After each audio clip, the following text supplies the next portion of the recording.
Ever since the election of Donald Trump, psychiatrists, psychologists, other mental health professionals, neuroscientists, they've been looking at Donald Trump and warning us that, hey, something's wrong here.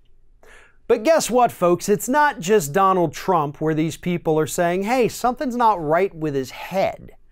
And now we have a neuroscientist, man by the name of Bobby Azarian, Dr. Azarian, who has actually completed a psychological profile on Republican voters, specifically, though not limited to, Donald Trump supporters.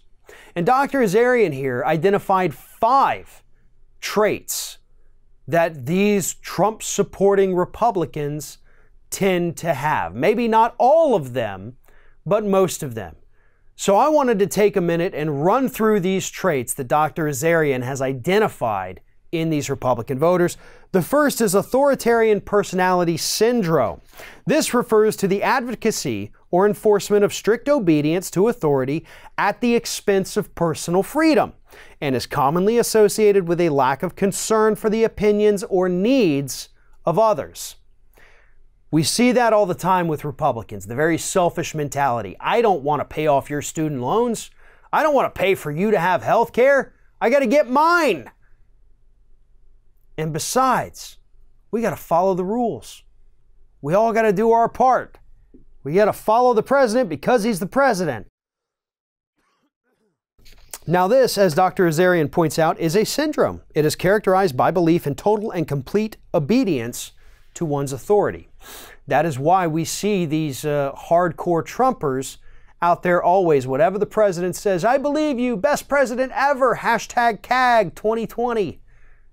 It's constant. Social media is disgusting because of it. But that's just one trait. The doctor continues. Social dominance orientation, which refers to people who have a preference for the societal hierarchy of groups, specifically with a structure in which the high status groups have dominance over the low status ones.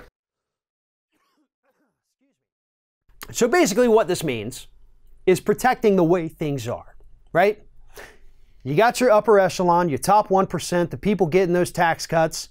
You've got the working class who is getting absolutely nothing. And that actually includes most Republicans.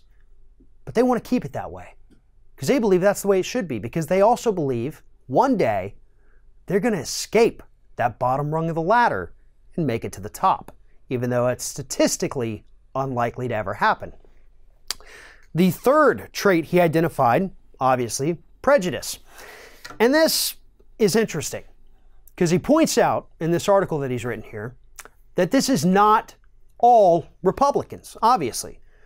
It's unfair to say all Republicans or even all Trump supporters hate any specific group. But it's also unfair to deny that prejudice played a large role in Donald Trump's election.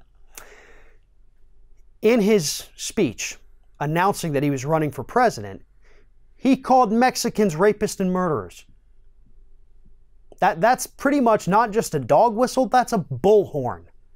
We know where he stands on these issues. He said Muslims are dangerous.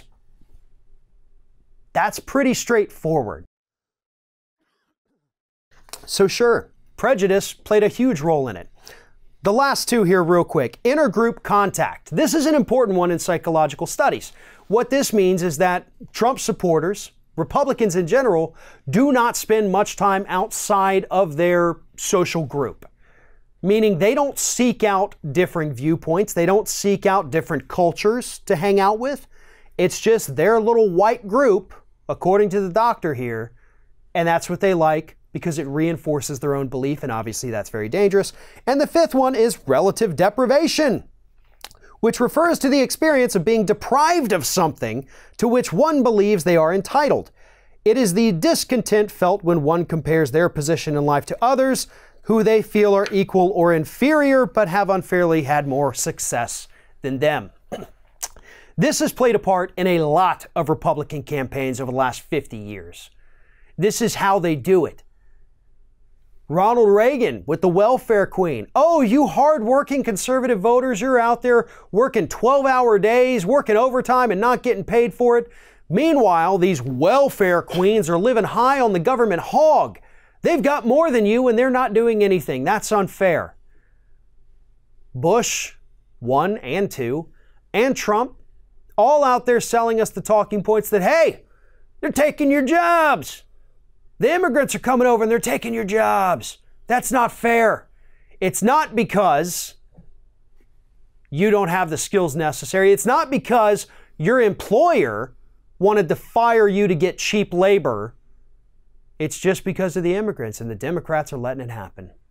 This is a phenomenally well-written article. There's a link to it in the description of this video. I encourage everybody to not only take the time to read it, but take the time to share it, because this is probably the best glimpse into the mind of a Republican voter that I've ever seen.